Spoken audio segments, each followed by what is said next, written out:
Everyone, welcome to B2E learning. बेटा आज हम एक बहुत छोटा सा लेक्चर लेके आए हैं। रीजन हमारा ऑर्गनली सेल का सबसे छोटा ऑर्गनली है, दैट इज राइबोसोम। और बेटा ये राइबोसोम जो है ये सेल में दो सब यूनिट्स में टूटा हुआ होता है, दैट इज लार्ज सब यूनिट एंड स्मॉल सब यूनिट। देखो इस डायग्राम में कितना मतलब अच्छे से दिखाया हुआ है, और बीच में एक थ्रेड लाइक स्ट्रक्चर और दिखाई हुई है। ये थ्रेड लाइक स्ट्रक्चर जो है दैट इज mRNA, और ये mRNA इन दोनों यूनिट्स को क्या करता है बेटा, जोड़ता है। कब जोड़ता है, कैसे डाइमर बनता है, ये सारी बात हम आज के लेक्चर में करते हैं। ओके चलिए स्टार्ट करते हैं। सबसे पहले हमने जो टॉपिक स्टार्ट किया दैट इज राइबोसोम। इस राइबोसोम को हम और क्या कह सकते हैं? एक तो मैडम आपको अदर नेम का बहुत शौक है, हाँ ये बात तो है बेटा। अदर नेम तो हर ऑर्गनली के बहुत ज्यादा इंपॉर्टेंट होते हैं, फिर वो चाहे माइटोकॉन्ड्रिया के हों या किसी गोल्जी एपरेटस के हों, आपको सारे याद करने हैं बच्चा। राइबोसोम इसे हम बोलते हैं बेटा engine of the cell. Engine of the cell, ये सेल का इंजन है बेटा। अब इंजन क्यों है? क्योंकि बेटा यही तो मेन इंपॉर्टेंट ऑर्गनली है जो प्रोटीन का फॉर्मेशन करता है, तभी तो हमारी सेल वर्क कर पा रही है। तो इसे हम बोलते हैं protein factory of the cell. Protein factory of the cell. और बेटा ये ऐसा ऑर्गनली है जो दूसरे ऑर्गनलीज में भी प्रेजेंट है। जैसे हमने लास्ट लेक्चर में बात की थी प्लास्टिड, उससे पहले माइटोकॉन्ड्रिया, तो उनके अंदर भी राइबोसोम प्रेजेंट था।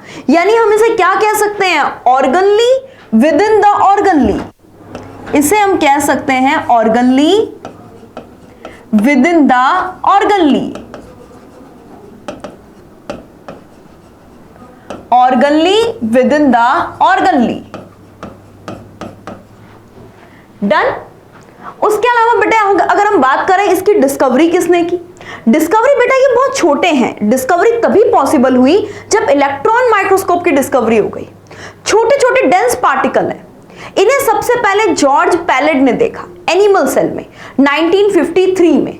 देखो बेटा प्लाज्मा मेम्ब्रेन है, या फिर सीलिया की अल्ट्रा स्ट्रक्चर हुई, फ्लैजिला की हुई, सेंट्रियोल, न्यूक्लियस की प्रॉपर स्ट्रक्चर, उसके अंदर न्यूक्लियोलस, ये सब चीजें तभी बता पा रहे हैं हम जब हमारे पास में इलेक्ट्रॉन माइक्रोस्कोप है।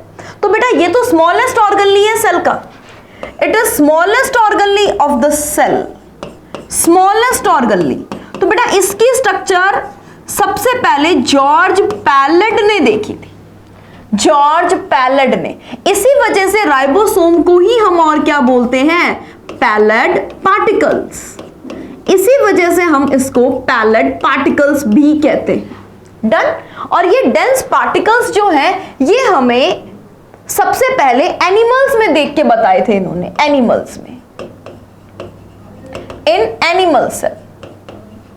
अच्छा बेटा ये बने हुए किसके होते हैं? क्या इसके चारों तरफ कोई मेम्ब्रेन है? नहीं।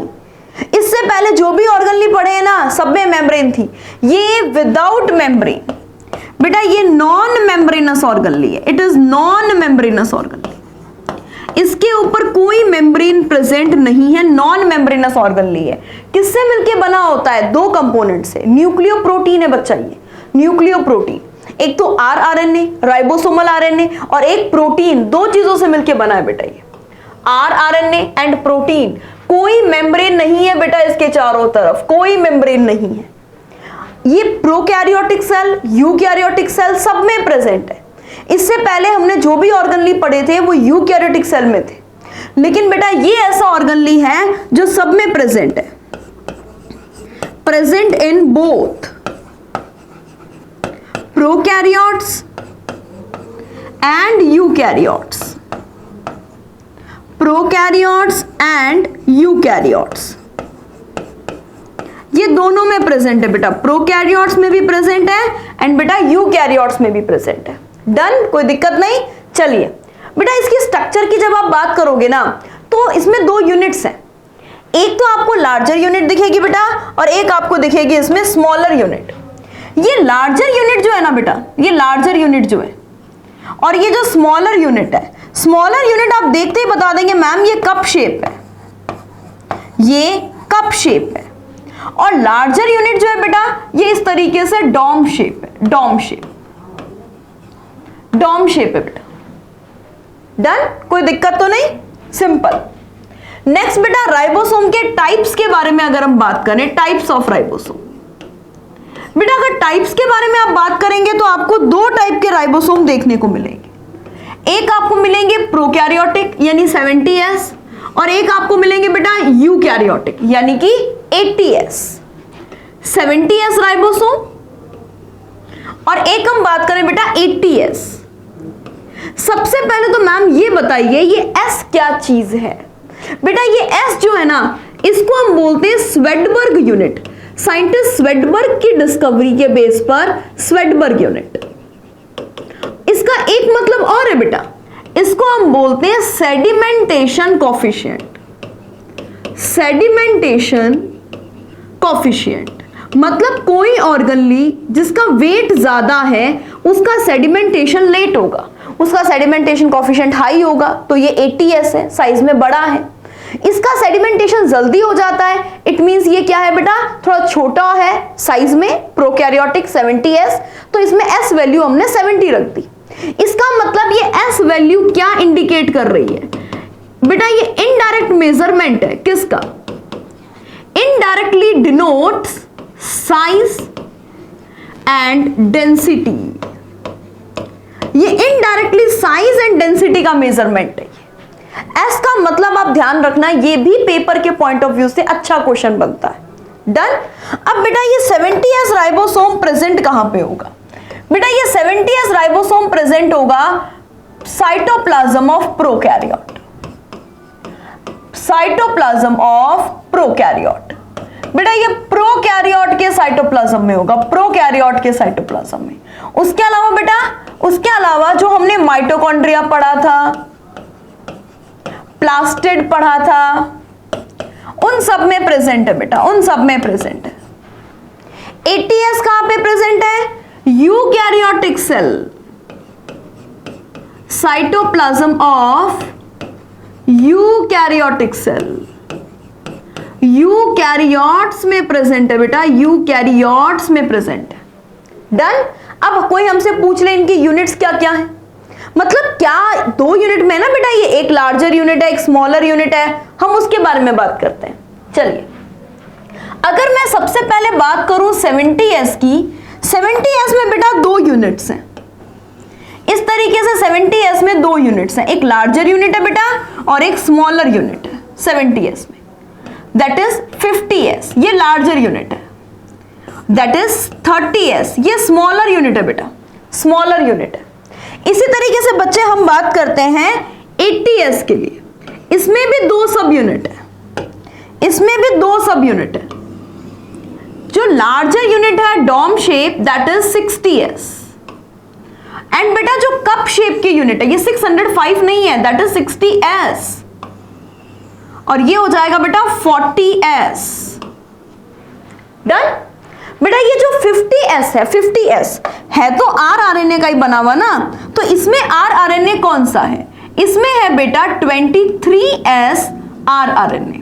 आपको याद है, आपने 12th क्लास में एक चैप्टर पढ़ा है, मॉलिक्यूलर बेसिस ऑफ इनहेरिटेंस, वहां पे आपने पढ़ा है ये जो 23S rRNA है, ये प्रोटीन फॉर्मेशन के टाइम पर एक एंजाइम की तरह काम करता है, और उस एंजाइम को हम बोलते हैं पेप्टाइडिल, पेप्टाइडिल ट्रांसफेरेज। बेटा ये मोस्ट इंपॉर्टेंट बात है जिसको आप बिल्कुल अच्छे से ध्यान में रखोगे, इसमें एक भी चीज आपकी ऊपर नीचे नहीं होनी चाहिए। ये पेप्टाइडल ट्रांसफेरेज एंजाइम है, प्रोटीन सिंथेसिस में काम आता है। बेटा 30S किससे बना हुआ है? ये बना हुआ है बेटा 16S rRNA। इसकी लार्जर यूनिट में एक तो 23S है और एक है बेटा 5S rRNA, 5S rRNA। अगर मैं बात करूं यूकैरियोटिक लार्जर यूनिट 60S की, इसमें प्रेजेंट होता है बेटा 28S rRNA। ये 285 नहीं है, this is 28 then S then rRNA, और इसमें प्रेजेंट है बेटा 5.8S rRNA, देन है बेटा 5s rRNA। ऐसे डैश लगा लो जिससे आपको कोई कंफ्यूजन ही नहीं रहेगा। हाँ बेटा, यहां क्या प्रेजेंट है, 18s rRNA। डन, कोई दिक्कत तो नहीं, बहुत सिंपल सी चीज है, 2 यूनिट्स हैं, 2 यूनिट से मिलके ये बना है। नेक्स्ट बेटा अगर हम बात करें, हाँ बेटा नेक्स्ट अगर हमसे कोई पूछ ले ये दोनों जुड़ते कैसे हैं, कब जुड़ते हैं राइबोसोम, ध्यान से सुनना बच्चे। जैसे बेटा ये एक लार्जर यूनिट है और ये बेटा एक स्मॉलर यूनिट है। अगर हमें इन दोनों को कंबाइन करना है, किससे कंबाइन करना है बेटा, mRNA से कंबाइन करना है। तो बेटा हम इन दोनों यूनिट्स को, लार्जर एंड स्मॉलर यूनिट, इनको हम अगर mRNA से कंबाइन करना चाहते हैं तो हमें यहां पर एक आयन की रिक्वायरमेंट रहेगी और उस आयन का नाम है मैग्नीशियम। मैग्नीशियम, और इसकी कंसंट्रेशन रहेगी 001 m। ये मैग्नीशियम की कंसंट्रेशन है। अब होगा क्या बच्चे, अब इस तरीके से एक mRNA आएगा, दैट इज mRNA, और इस mRNA पर ये दोनों की दोनों जो यूनिट्स हैं ये क्या हो जाएंगी, कंबाइन हो जाएंगी। ये इस तरीके से यूनिट कंबाइन हो जाएंगी। ये क्या बन जाएगा बेटा, दिस इज डाइमर। बेटा ऐसे बहुत सारे राइबोसोम अगर एक ही mRNA के ऊपर आके जुड़ जाएंगे, जैसे मान लो सपोज कुछ ऐसी कंडीशन हो गई है, ये mRNA है और इसके ऊपर ये इस तरीके से बहुत सारे ribosome for translation process, protein synthesis को हम और क्या बोलते हैं बेटा, ट्रांसलेशन। ट्रांसलेशन प्रोसेस के लिए अगर इस तरीके से बहुत सारे राइबोसोम जुड़े हुए हैं, इस स्ट्रक्चर को हम बोलते हैं बेटा पॉलीसोम। इस स्ट्रक्चर को हम बोल सकते हैं पॉलीराइबोसोम, और बेटा इसी स्ट्रक्चर को हम नाम देते हैं अर्गोसोम। अर्गोसोम। तो ये है बेटा हमारा most smallest organelle of the cell which is non membranous, present in all type of living organism like prokaryote, like eukaryote, in all type of organism. Okay बेटा, तो आज के लिए हम यही कंप्लीट करते हैं राइबोसोम पर। नेक्स्ट लेक्चर में फिर से मिलेंगे हम साइटोस्केलेटन के साथ में, जिसमें हम सीलिया, फ्लैजिला, सेंट्रोसोम इन पर बात करेंगे। ओके बेटा, ऑल द बेस्ट।